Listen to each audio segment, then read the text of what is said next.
Hello, and thank you for joining me for another Pondering in a Psalm. Today we're going to look at Psalm 112 briefly. It's a pair with 111. As we noticed previously, they're both acrostic psalms, and 112 picks up where 111 left off. You may remember, if you were with me in the previous one, that 111 closes by speaking about the fear of the Lord being the beginning of wisdom. And 112 goes on to describe, in verse 1, the man or woman who fears the Lord. And then it goes on to identify the character of this person, as well as some of the consequences of being such a person.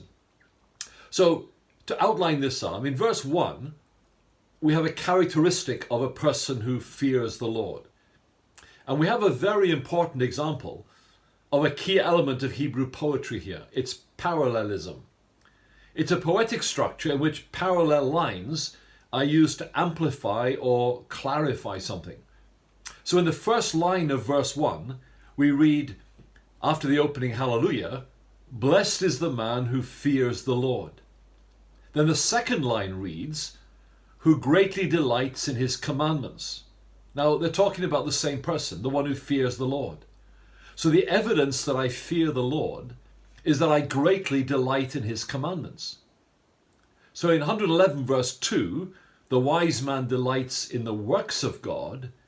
Here in 112, he delights in the words of God. And that idea contains not just marveling and wondering at them, but taking great delight and pleasure and joy in keeping and obeying them. Then in the main section of the psalm, from verses 2 to 9, we have some of the consequences for those who fear the Lord.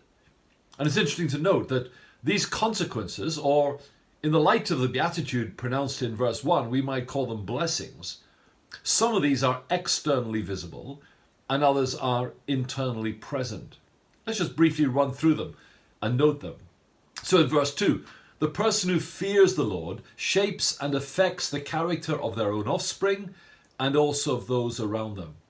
Note here, by the way, that the word mighty doesn't refer to physical strength, but to standing and reputational stature. Then in verse 3, as a general rule, though not an absolute truth, those who fear the Lord will lack no good thing, and, above all, will prosper in righteousness. Here's another of numerous parallels with Psalm 111.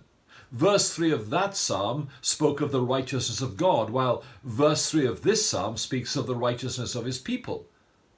But like that of their God, this righteousness endures forever.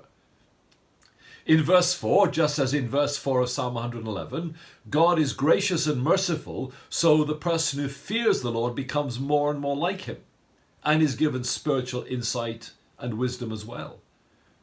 Verse 5, in 111 verse 5, the psalmist rejoiced in the generosity of God, and likewise the person who fears the Lord is generous. Then verses 6 to 8 remind us that just because a person fears the Lord and is even blessed, as we have seen materially, that doesn't mean that their lives are trouble-free. But what is stressed here is that because their heart is established in God and in his word, they will not be shaken or despair when they encounter the inevitable storms of life. And then verse 9 revisits blessings already mentioned. The person who fears the Lord is generous and righteous and has a good standing. And then the closing verse, verse 10, gives us a contrast. And just as 111 drew to a logical conclusion, so does this psalm. And it does so by contrasting the person who fears the Lord with those who do not. You know, as I reflected on this psalm and this verse, I could not but think of Psalm 1, which draws such a stark contrast between the lives and deaths of the godly and the godless, those who delight in the scriptures and those who don't.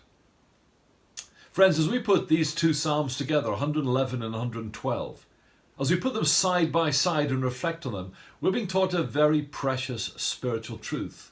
We become like that which we center our lives on and worship.